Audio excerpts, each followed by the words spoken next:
Hello everyone, welcome back to the channel. What we're going to go over today is the final thoughts on the Charger 500, 69 Charger 500 project.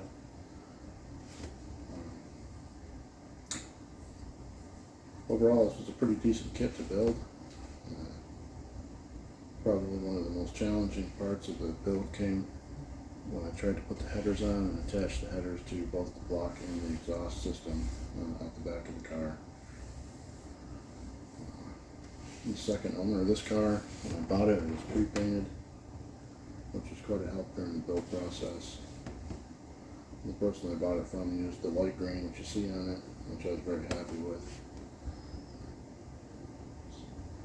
The interior came through painted in like a primer red, which was a color that I did like, but I wasn't able to color match that, so I went with a Rust-oleum brown, which you'll see as we go through some of the still photos at the end of this video. During this build, I bought some pens for chroming out the trim on the car. We added plug wires to the engine bay, and I made a radiator hose to bring from the block to the radiator itself, and we added battery cables this time around, and we ended up putting in the heater hoses from the block to the firewall. All of those things will be outlined in the photo section of this at the end of the video, like I just spoke about. I do plan on building at least one more Charger 500. I don't know about this year. I will be adding some Chargers into the collection, both the regular Chargers and the Daytona, along with probably at least one more 500.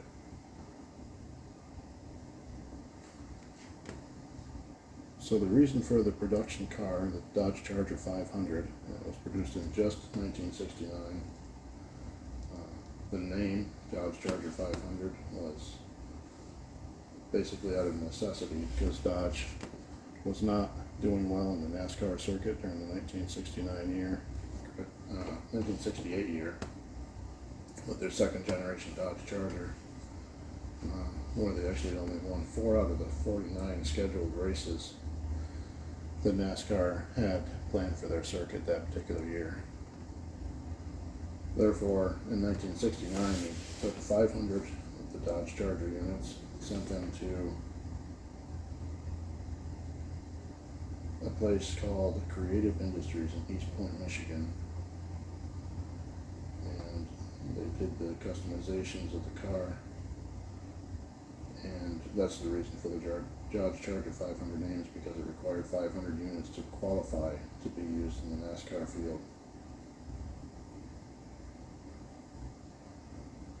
The design cues that distinguish the Charger 500 from the regular issue Dodge Charger is that the grille had 4 exposed headlights that were flush mounted instead of being hid behind the grille face.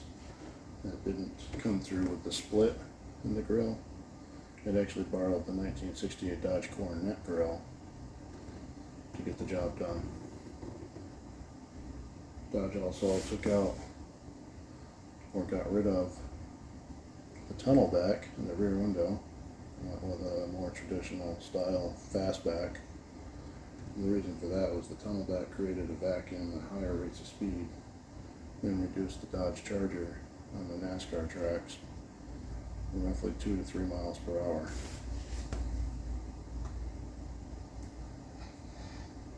Along with the rear window modifications, they also shortened up the trunk lid and the trunk compartment, which made it hard for the mechanics to get the fuel cells in for the NASCAR circuit. This car came through with 2 engine options. It was a 440 single 4-barrel and the 426 Hemi, which is what this car has. The 426 Hemi was reported to have 425 horsepower and 490 pound-feet of torque. These numbers were significantly reduced to satisfy insurance needs, so this car could also be used on the road.